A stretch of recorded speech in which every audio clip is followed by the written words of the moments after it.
وبارك على محمد وعلى آل محمد. وقد قال الله تعالى في القرآن الكريم وهو أصدق القائلين: أعوذ بالله من الشيطان الرجيم وننزل من القرآن ما هو شفاء ورحمة للمؤمنين ولا يزيد الظالمين إلا خسارا.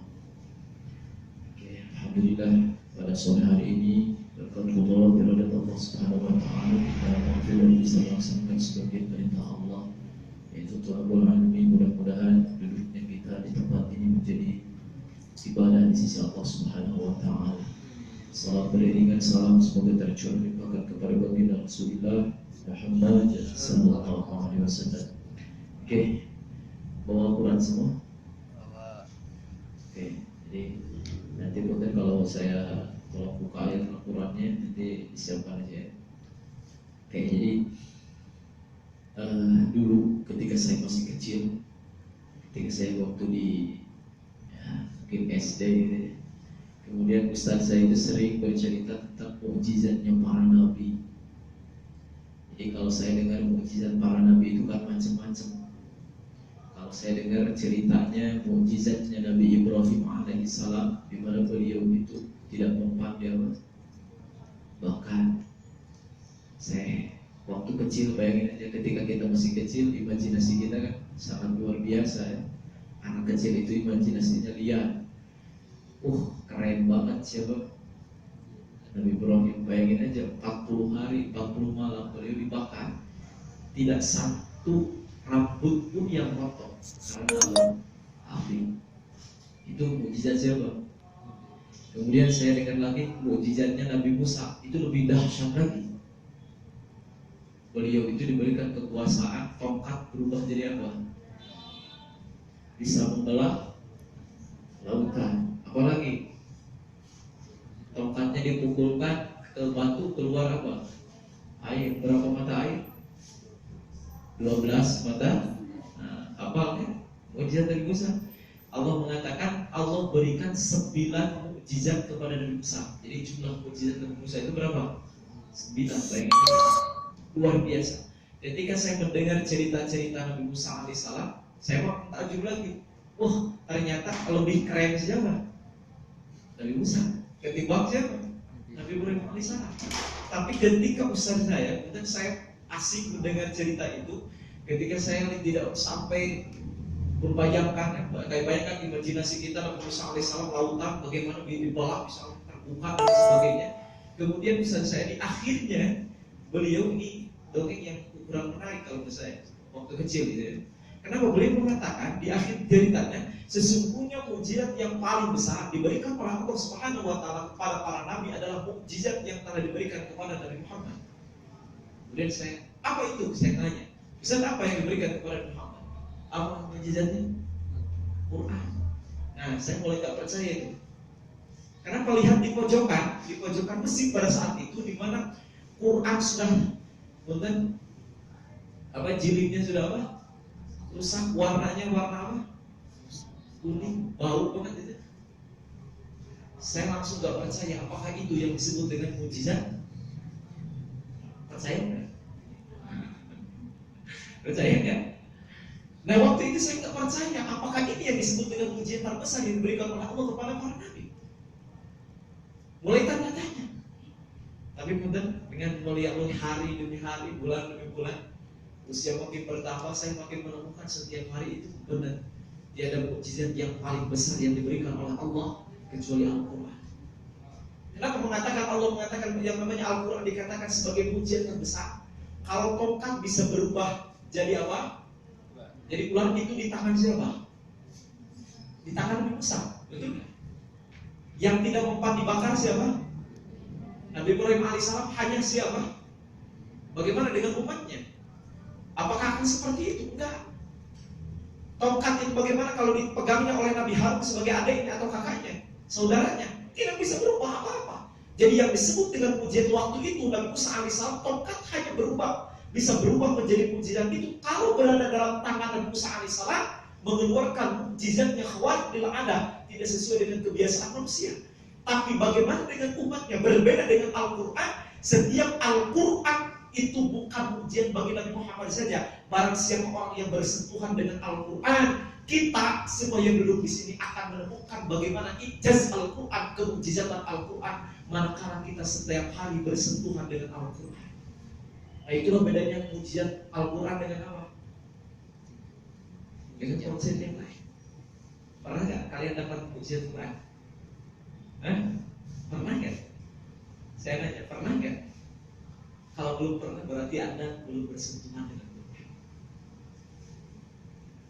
Karena janji Allah mengatakan setiap orang yang bersentuhan dengan Al-Quran maka mereka akan menemukan ijaz Al-Quran.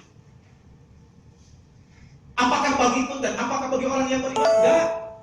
Quran itu bagi siapapun yang mau berkomunikasi dengan Al-Quran, mereka akan menemukan hidayah, mereka akan menemukan petunjuk, dan mereka akan menemukan ijaz Al-Quran.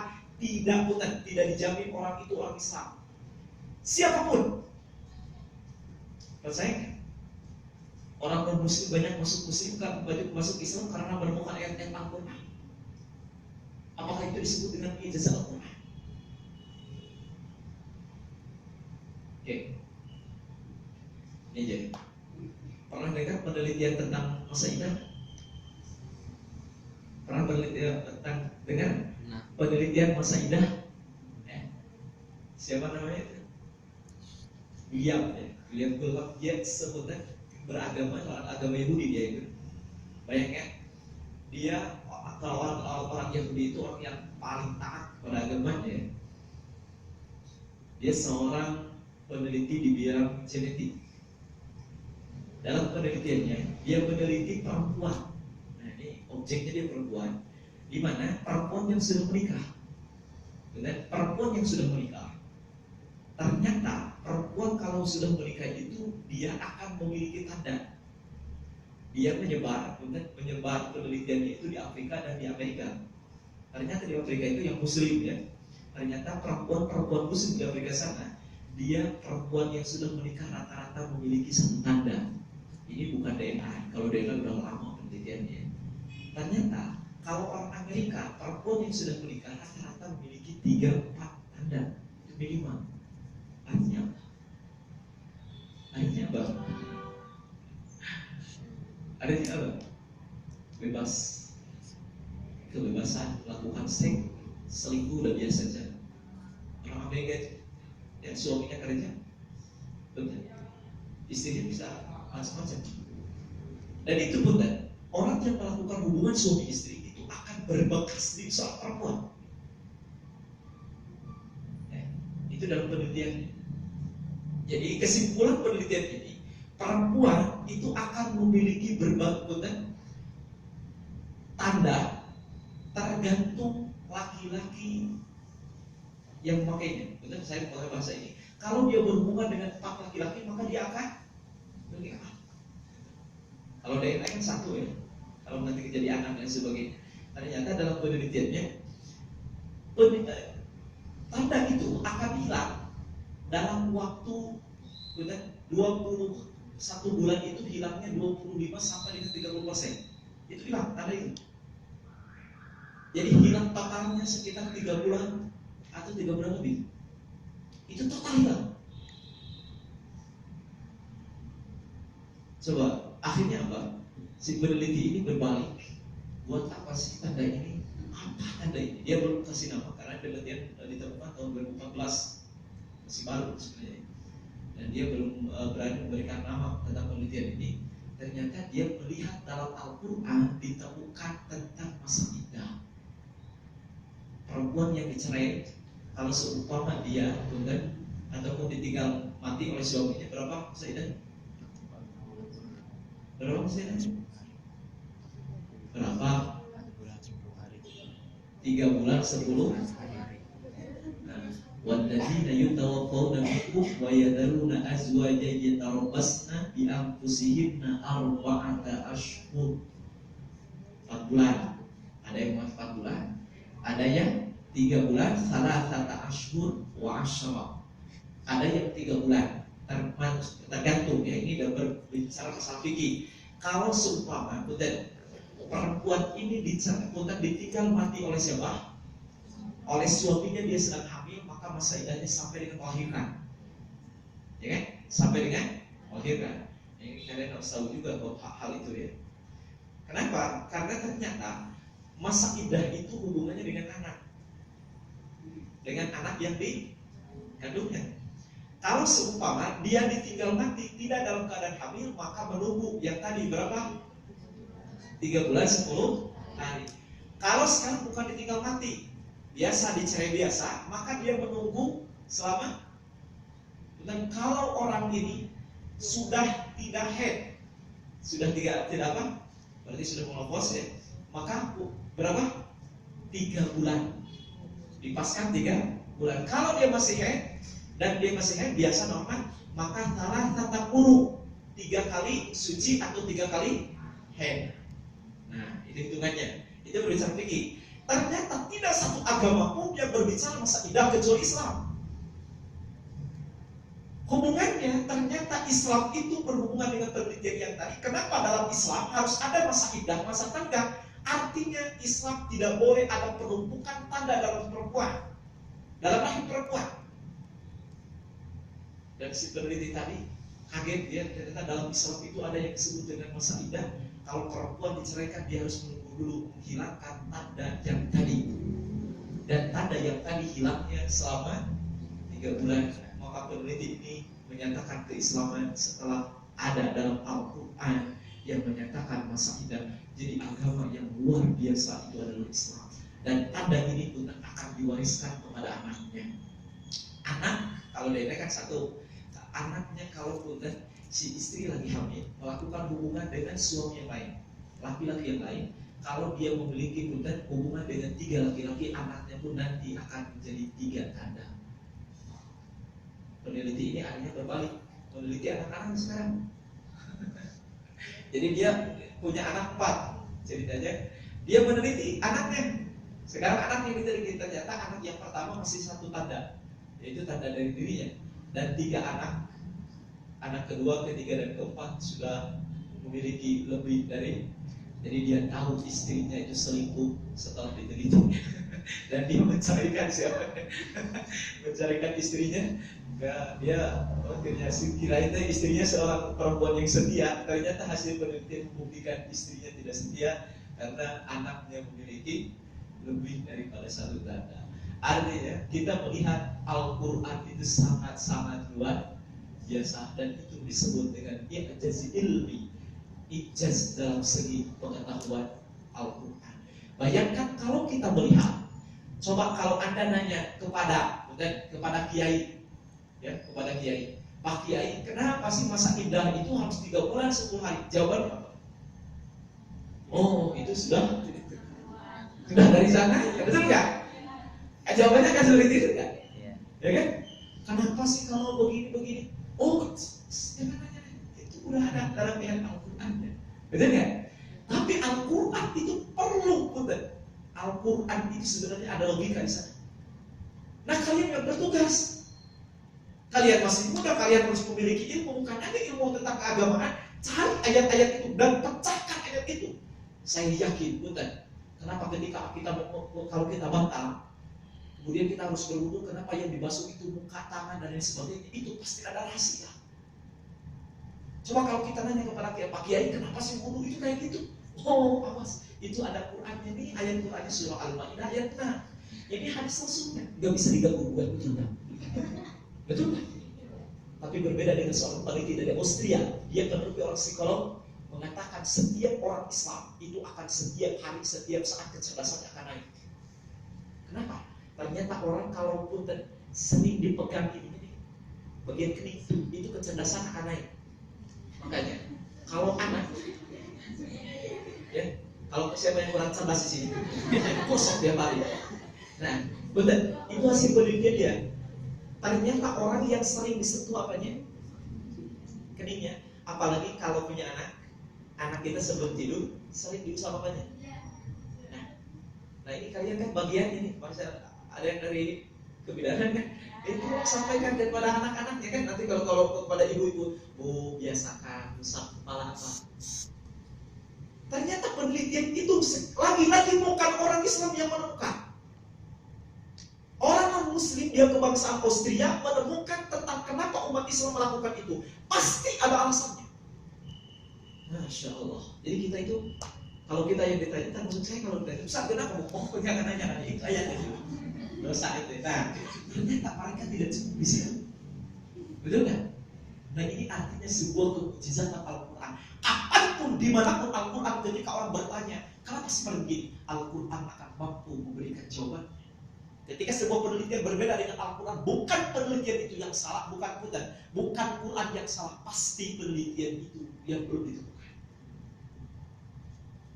Nah ini salah satu mukjizat apa?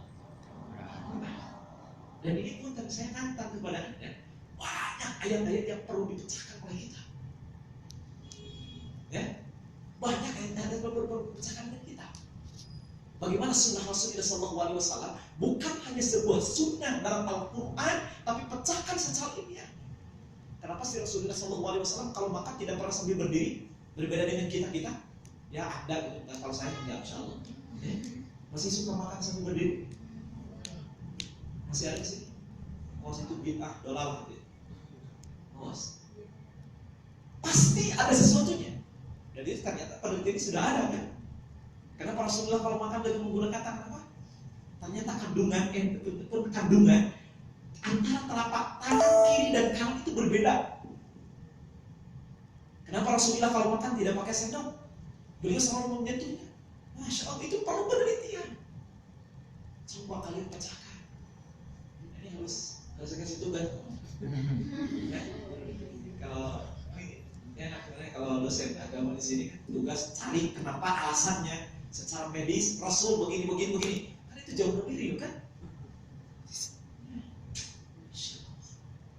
Maka kalian akan tahu ternyata agama yang paling benar, agama yang sangat luar biasa, sesuai dengan konsep kefitrahan manusia adalah Islam. Kalau ada agama itu syarat agama yang benar itu. Kalau agama yang benar, satu agama itu harus sesuai dengan fitrah. Itu agama. Fitrah agama itu fitrah manusia ya. Dan menikah itu fitrah manusia ya. Kalau ada agama yang melarang nikah, itu pasti agama itu salah. Agama mau menyuruh fitrah manusia adalah makan dan minum. Otomatis ketika makan dan minum harus diatur yang baik dan lain sebagainya. Kalau ada agama yang mengharamkan yang halal dan menghalalkan yang haram, itu pasti agama salah. Kalian harus di sini harus kritis ya. Ketika ada barang haram dihalalkan seperti babi ya. Babi itu haram, jelas dalam berbagai agama babi itu haram. Kalian pernah meneliti tentang babi kan? Coba, kenapa saya meneliti tentang babi itu? Kemarin saya kalau percaya di rumah saya itu banyak golok sekarang kenapa? Karena saya kalau Idul Adha itu bagian pembantaian, bagian tukang beli. Ternyata ada keunikan. Kenapa agama melarang babi dimakan? Dan kalau dalam berbicara binatang, ada yang disebut dalam fikih itu dam sembelihan. Dam itu urang untuk disembelih. Ya. Kalau unta di sebelah sini, paling bawah itu unta tampaknya dibelinya. Jadi unta bukan di sebelah sini, tapi di sebelah bawah. Tapi kalau angsa dan sejenisnya, berarti ayam, wa'ala liwasumbihi ajma'in ya. Kemudian apa lagi? Domba dan lain sebagainya. Kemudian sapi dan lain sebagainya, dalam sembelihannya ada titiknya, itu di sebelah mana? Nantilah saya akan ini menantang tentang ijaz ilmi Al-Quran ya. Itu 3 jari di lurusan telinga. Jadi kalau binatang itu ditebaringkan, lurusan ambil 3 jari, di situ titiknya tepatnya. Dan punten, kalau kita menyembelih salah, pernah gak kalian lihat orang yang menyembelih salah hidup lagi? Ada ya? Nah itu punten, itu hubungannya dengan kesehatan. Nah ini kenapa saya ngomong seperti ini? Ini masih hubungannya dengan kesehatan. Karena pas sekarang hari ini banyak penyakit dan sebagainya. Ternyata banyak orang yang memakan daging yang bercampur dengan darah. Nantilah bab hal ini saya akan sampaikan. Ternyata peneliti sepakat babi itu tidak memiliki urat untuk disembelih. Ketika dia mengeluarkan darah, itu darahnya bukan dari dalam sembelihan, bukan dari urat untuk mengeluarkan darah. Karena bukan yang disebut dengan dalam sembelihan itu ada 4. Ada saluran napas, saluran makan, ada urat arteri dan urat mari. Itu tempat menyembelih. Ada 4 yang harus diputuskan. Dalam satu proses sembelihan itu harus 4. Di sini ini arteri, di sini mari ya. Itu yang paling susah. Kalau yang 2 di depan itu gampang. Nah, ini cara menyembelih. Kalian harus bisa. Jangan menyembelih itu orang-orang yang tidak tahu fikih. Ini yang salahnya. Di kita jagal itu nggak tahu nggak fikihnya. Itu kan masalah. Lihat nggak ayam? Kalau kalian beli ayam sebelah sini kan? Saya tanyakan itu bisa fikihnya apa enggak? Seharusnya kan dari sini, truk sini, habis semua. Baru itu darah akan keluar semua, dan itu bersih. Darah daging yang tidak mengandung darah. Hari ini mungkin banyak penyakit karena kita makan daging yang mengandung. Nah itu coba kalian. Islam kok yang berbicara itu? Ya. Saya sampai kemarin ketika Idul Kurban beli golok kurang lebih 12 golok saya. Golok Tasik, golok Garut, Sukabumi, ayah 5 KB. Tapi saya tidak puas. Karena saya pengen golok yang paling tertajam. Karena Rasulullah SAW itu dalam hadisnya beliau menyembelih 100 unta. Bayangkan 100 unta itu dengan satu pedang tanpa diasah. Tanpa diapa? 100 unta tanpa diasah. Dengan pedang Zulfiqarnya. 63 orang Rasulullah, sisanya oleh Ali bin Abi Thalib dilanjutkan. Tak. Berarti itu pedang yang sangat tajam. Coba kalau golok kita kayak 2 kali menyembelih kan, nggak harus beli apa lagi. Ini berbicara masalah fikih dan nanti mendekati Idul Kurban saya akan pengen menjelaskan kepada kalian karena kalian itu harus bisa menyembelih sendiri. Ini terutama laki-laki ya. Kenapa banyak di antara kita yang menyembelih itu dengan orang lain akhirnya apa fikihnya salah. Wah udah kepada orang yang ahli, belum tentu ahli dalam masalah fikihnya dia. Gitu. Oke. Itu anjuran Rasulullah SAW. Rasulullah akhirnya saya kemarin menemukan golok. Ini bahannya bahan Jerman. Ternyata bahan yang paling bagus itu adalah bahan Jerman. Kalau Rasulullah itu setelah diteliti itu padamnya bahannya padam bajanya itu baja Damaskus yang sangat luar biasa terkenal. Ada D2 itu produk dari Jerman. Ternyata saya bikin golok benar dari D2 itu, masya Allah ketajamannya luar biasa. 30 sapi itu tanpa basah. Jadi bisa terbuatan seperti itu. Jadi macam-macam begitu. Nah ini nantilah pergolokan kita kuliah lagi 1 semester. Jadi harus kuliah ya itu nggak masalah. Ini mulai mahasiswa harus ada. Karena ini berhubungan dengan apa? Nah sekali lagi ijazah Al-Quran itu kita jadikan Quran dan hadis itu orang tertarik dengan agama itu karena apanya?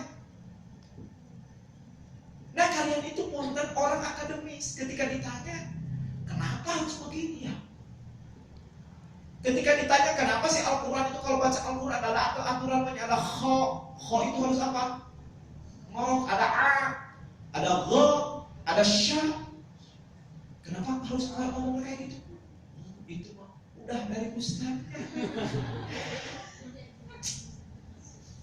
Itu kita kira-kira logik nggak?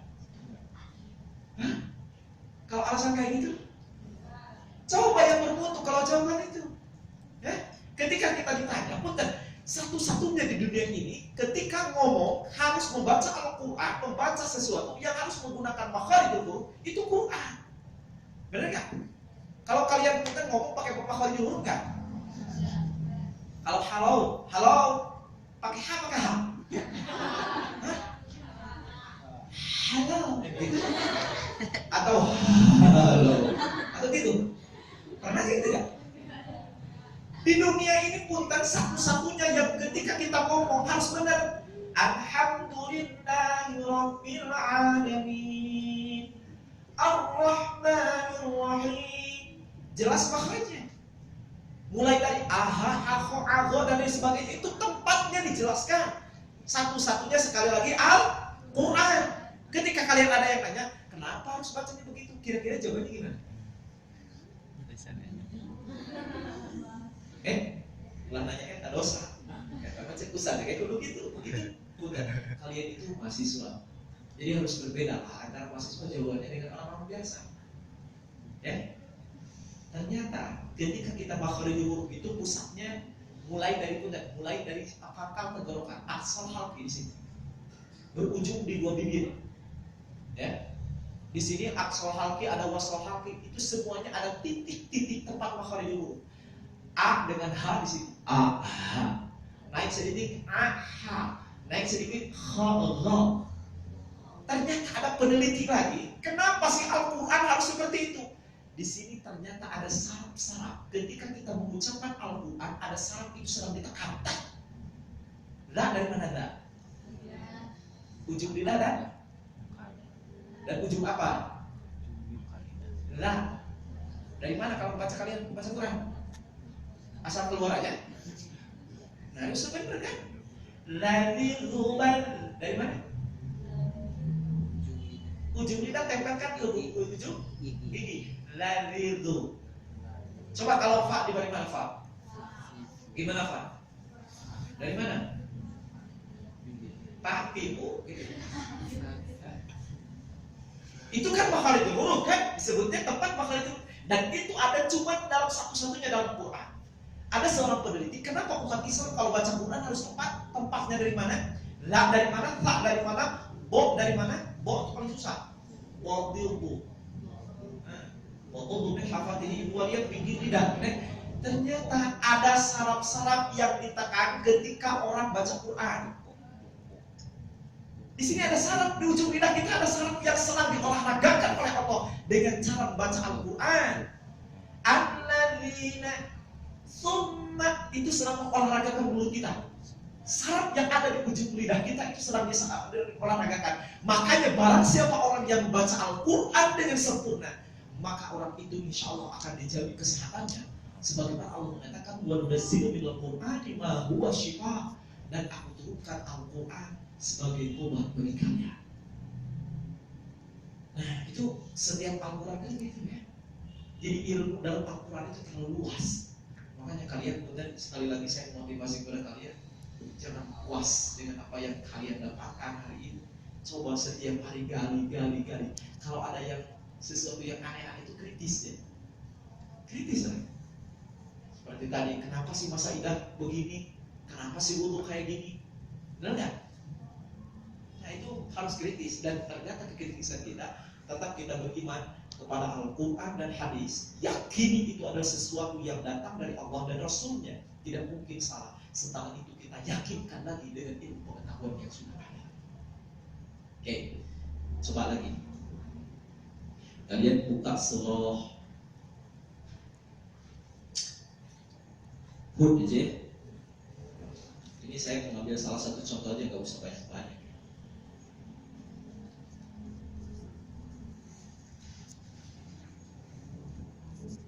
Ada surah Hud.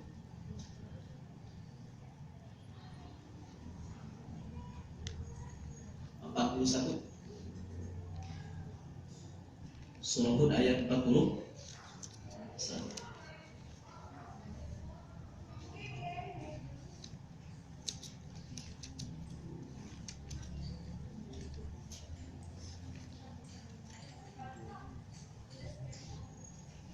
Apa ayatnya? Apa ayatnya? A'udzu billahi minasy syaithanir rajim. Wa qala irkabu fiha bismillahi majriha wa mursaha. Inna rabbi laghafurur rahim. Itu ya? Ayatnya, terjemahnya tolong bacakan. Soal ini silakan. Gak ada? Akhwat silakan. Dan dia berkata, naiklah kamu semua ke dalamnya kapal dengan menyebut nama Allah pada waktu berlayar dan keluar dunia. Sesungguhnya Tuhanku Maha Pengampun Maha Penyayang. Oke, boleh saya berdiri? Diam dari tadi. Oke, ayat itu Bismillahirrahmanirrahim wa mursaha. Dalam Quran, vokal Quran tidak ada re. Nggak boleh kita baca re, karena vokal dalam bahasa Arab cuma ada 3. Apa? A, I, U, nggak ada E. Ya, cuma satu-satunya di sini. Bismillahirrahmanirrahim. Re. Nggak boleh kita baca Zalikal kitabul la raib. Awas ya, nggak ada au dalam Quran itu, yang ada au. Nggak boleh au. Au kasoi kalau betulan kayak gitu sau pak, sau. Au kasoi. Nah itu vokal dalam bahasa Arab cuma satu-satunya di sini. Itu disebut dengan imalah. Ada tulisannya di bawah. Nah, ini keterangannya disebut dengan apa? Imalah. Imalah itu gini nih. Kalau begini itu berdiri. Kalau ini tidur. Nah, setengah antara tidur dengan berdiri itu imalah. Condong. Baca ayat ini dengan condong, bukan majroha, bukan majri, tapi majri, sedikit ditatik. Jadi gimana? Bukan ro, bukan ri, tapi majre, antara berdiri dengan, nah itu malah. Kenapa sih ayat ini harus digunakan, ayat ini ketika kita baca ayat ini harus menggunakan imalah? Kalian kalau baca ayat ini pakai imalah nggak? Hah? Majro atau majre? Awas, hari ini saya kasih tahu majre ya. Jadi caranya Bismillahirrahmanirrahim. Ini cuma satu-satunya, sekali lagi. Dan ini doa kita keluar apa? Keluar rumah, naik kendaraan, ini doanya. Bismillahirrahmanirrahim. Wa mur inna rabbil ghafurur rahim. Oke. Apa doa ini? Ini butuh apa? Awas. Ada yang doa yang kedua, Subhanalladzi sakhkhara lana hadza wa ma kunna. Aduh, pantesan ya. Nah, ini doanya. Insyaallah ini dan kaum mana nggak jadi masalah ya, asal pakai doa. Insyaallah selamat lubang. Ya aman. Oke, kenapa Allah menyuruh kepada kita untuk ayat ini diimalahkan? Imalah tadi artinya apa? Condong. Di sini ada ijaz tentang sebuah simbol, di mana simbol itu Allah letakkan supaya kita teringat sebuah proses kejadian yang sangat maha dahsyat. Apa? Maha dahsyatnya, coba terjemahkan ayat setelah itu. Wahiyat tajri bihim. Silakan. Oke, silakan siapa yang baca? Suaranya tolong diberi keras lagi. Dan kapal itu berlayar membawa mereka ke dalam gelombang laksana gunung dan Nuh memanggil anaknya ketika dia. Oke, cukup segitu aja ya. Bentar. Itu kisahnya Nabi siapa? Nabi Nuh. Ketika apa? Nabi Nuh itu gini. Kisah Nabi Nuh, kalau Nabi Nuh alaihissalam, kalau Nuh ya, coba orang bikin kapal di Pabompe, di Pangandaran, apalagi di Pelabuhan Ratu gitu, masuk akal nggak? Coba kalau orang bikin kapal gede-gede di tengah alun-alun Bandung, kira-kira kalian ngomong apa? Komentar kalian pertama kali apa? Hah? Apa? Coba komentar kalian pertama kali apa? Gila. Komentar kalian pasti gitu. Ini orang apa? Makanya dalam ayat Al-Quran Nabi Nuh alaihissalam dikatakan orang gila. Karena Nabi Nuh alaihissalam bikin kapal itu bukan di pantai, melainkan di tengah-tengah keramaian kota. Udah dibikin kapal gede-gede, bukan tanggung-tanggung, gede banget. Bayangkan. Makanya orang komentar itu jelek semua kepada Nabi Nuh alaihissalam. Tapi Nabi Nuh alaihissalam itu adalah wahyu dari siapa? Dari Allah. Gak memperdulikan kiri kanan. Makanya wah segala macam rintangan Nabi Nuh alaihissalam untuk bikin kapal itu luar biasa. Tapi akhirnya selesai juga. Oke, saya tidak akan lebih panjang mengingat tentang dakwah Nabi Nuh alaihissalam mungkin suatu hari supaya kalian menjadi orang-orang yang ahli dai dalam semuanya itu, kita belajar kepada Nabi Nuh alaihissalam. Nabi Nuh alaihissalam beres bikin kapal. Kalau ombak, saya nanya punten, kalau ombak tingginya di kita berapa meter? Kita ombak, ada orang pantai di sini. Tapi kalian mukanya kayak orang pantai. Betul?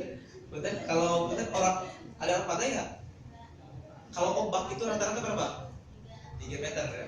Paling tinggi itu pantai selatan. Kalau di atas 5 itu tsunami maksudnya. Jepang itu kan tsunami berapa meter itu? 9, 10 itu udah tsunami. Jadi hati-hati, 5 lebih dari itu udah masuknya udah tsunami. Itu ombak. Tapi Nabi Nuh alaihissalam, kapal Nabi Nuh alaihissalam itu dihantam oleh ombak, bukan ukurannya 10 meter, tapi digayakan tadi wahiyat tajri bihim fi maujin kal jibal. Benar, ombak itu bagaikan gunung yang apa? Yang maju, menghantam kapal Nabi Nuh. Gunung itu berapa meter tingginya? Kebayang nggak? Nah sekarang kita logika kita, dibayangkan. Coba kalian imajinasi kalian masuk ke dalam kisah Nabi Nuh alaihissalam ketika kalian waktu itu ada. Kenapa? Waktu itu ombak bukan di lautan, tapi daratan semuanya ditenggelamkan oleh Allah. Otomatis yang namanya ombak itu dahsyatnya luar biasa. Allah mengatakan, wahiyat tajri bihim fi maujin kal jibal. Kapal Nabi Nuh alaihissalam berjalan di tengah-tengah ombak, di mana ombak itu menghantam bagaikan gunung-gunung. Yes. Apa yang terjadi dengan kapal Nabi Nuh alaihissalam? Oleh enggak? Kalimat oleh itu majre. Berjalan dengan oleh disebut majre. Disimpan oleh Allah sebuah simbol di situ. Paham? Jangan senyum-senyum sendiri, paham? Oke, berarti tandanya kalian ngerti ya. Kalau masih begini itu berarti belum paham. Allah simbol itu, ayat itu adalah sebuah simbol kejadian yang dahsyat, di mana kapal Nabi Nuh alaihissalam adalah perjalanan yang penuh dengan keolehan, sehingga Allah mengatakan perjalanan Nabi Nuh alaihissalam Bismillahirrahmanirrahim. Maka kalimat ini dimulai dengan Bismillah kalau tanpa menggunakan nama Allah. Kalau bukan perlindungan Allah, Nabi Nuh alaihissalam sudah tenggelam pada saat itu. Makanya kalimat ini diawali dengan Bismillah, dengan menyebut nama Allah. Majreha, yang telah memperjalankan kapal Nabi Nuh alaihissalam dengan penuh kecontohan, oleh kiri, oleh sedikit aja. Allah simpan simbol itu tapi luar biasa. Maknanya bagi kita. Makanya ketika saya baca ayat itu, wa qala rakabu fiha bismillahirrahmanirrahim, maka imajinasi langsung kemana? Kapal yang gede kemudian dihantam oleh apa? Bisa dipahami? Ada yang bertanya kan? Ini berbicara Quran. Jadi sekali lagi Quran itu jangan jauh-jauh dengan Quran. Kalau kalian ingin mendapatkan apa? Mukjizat daripada Al-Quran. Setiap kalimatnya, setiap hurufnya adalah ijaz yang sangat luar biasa. Itulah Al-Quranul Karim. Itu bagaimana Nabi Nuh alaihi salam yang sangat luar biasa, perjalanan yang dilakukan oleh Nabi Nuh alaihi salam itu perjalanan yang sangat luar biasa. Nanti saya masih berbicara tentang simbol-simbol dalam Quran itu banyak. Allah katakan simbol, tapi maknanya apa? Ternyata kalau kita membuang dari simbol itu, ada sebuah pesan yang Allah simpan dalam ayat itu. Nanti akan hubungannya dengan ayat yang berhubungan dengan kriminal. Kalau orang bohong, itu untuk mendeteksi kebohongan itu ada dalam Quran. Makanya saya kalau orang lihat bohong benar atau jujur itu bisa.